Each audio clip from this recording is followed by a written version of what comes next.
दोस्तों, आज आपके सामने आने का मकसद है कि कल फातमी साहब ने प्रेस कॉन्फ्रेंस करके हमारी पार्टी पे और हमारे सदर पे इल्ज़ाम लगाया कि ओवैसी साहब भाजपा के द्वारा भेजे गए एजेंट है, भाजपा के साथ नूरा कुश्ती है उनका। तो जिस तरीके से वो नूरा कुश्ती को एक्सप्लेन कर रहे थे, उससे साफ जाहिर होता है कि इस खेल में वो खुद माहिर है। जाहिर सी बात है कि जो शख्स 20 साल से लगातार नूरा कुश्ती करता हो वो तो माहिर होगा ही। 2009 में आपने कीर्ति आजाद के साथ नूरा कुश्ती किया, 2014 में उसी के साथ नूरा कुश्ती किया, 2019 में गोपाल जी ठाकुर के साथ नूरा कुश्ती किया, 2024 में मधुबनी आ गया अशोक यादव के साथ नूरा कुश्ती किया। तो जिस नूरा कुश्ती के खेल में ये माहिर है, उसको तो जाहिर सी बात है कि एक्सप्लेन अच्छा से करेंगे।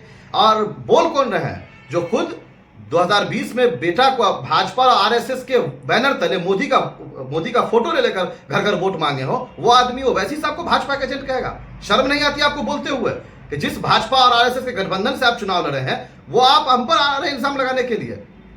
जिस पार्टी में अभी आप मौजूद है, वो पार्टी भी जब पहली बार सरकार में आई तो वो भाजपा के समर्थन से आई, और आप आते हैं ओवैसी साहब पर इल्जाम लगाने के लिए। ये वही वाली बात हुई कि आसमान पर थूकना खुद के चेहरे पे पड़ेगी।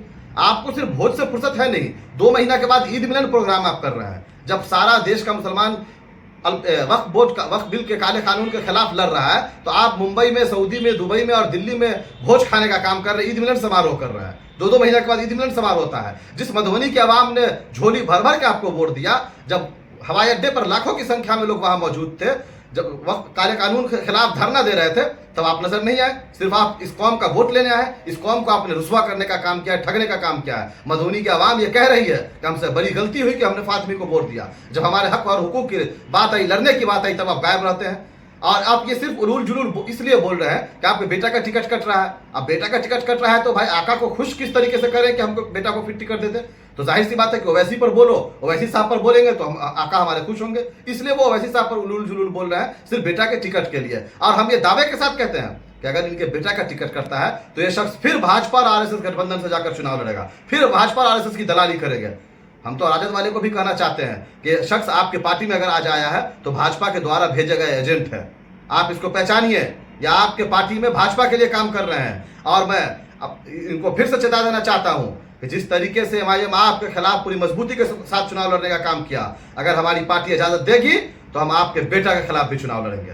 जहां से आपका बेटा चुनाव लड़ेगा, आप ऐलान कीजिए, वहां से वकार सिद्दीकी चुनाव लड़ेगा। आइए, आप क्योटी लड़िएगा, जाले लड़िएगा, बिस्फी लड़िएगा, मधुबनी लड़िएगा, हरलाकी लड़िएगा, बेनीपट्टी लड़िएगा। कहां से लड़िएगा बोलिए? आप दरभंगा ग्रामीण लड़िएगा। वहां से एमआईएम अगर इजाजत देगी, हमारे सदर हमारे इजाजत देंगे तो वकार सिद्दीकी चुनाव लड़ने का काम करेगा। बोल रहे कि ओवैसी साहब को हम बचाएं। अरे अंधा से भी पूछ लीजिए तो ओवैसी साहब के मुकाबले आप कहां खड़े हो पाइएगा भाई? आप बोले कि ओवैसी साहब को बचाएं। ओवैसी साहब आपकी लड़ाई लड़े थे जब आपके आका लालू प्रसाद यादव सदन में मौजूद थे। जब प्रभुनाथ सिंह ने आपको गाली दिया था तो ओवैसी साहब ने आपकी आवाज उठाई थी, आपके लिए लड़ा था, न कि आपने ओवैसी साहब के लिए लड़ा था। जिस शहाबुद्दीन साहब के रहमो करम पे आपको टिकट मिला, आप उस शहाबुद्दीन साहब के नहीं हुए तो आप किसके होंगे? आपने जब उनकी बेवा मोहतरमा हिना शहाब साहबा चुनाव लड़ रही थी तो आप एक वीडियो तक नहीं जारी कर पाए, एक वोट की अपील नहीं कर पाए। आप क्या बात करना है? कौम मिल्लत का दर्द आपके अंदर है। अगर कौम मिल्लत का दर्द होता तो आप अपने घर से बाहर नहीं निकलते।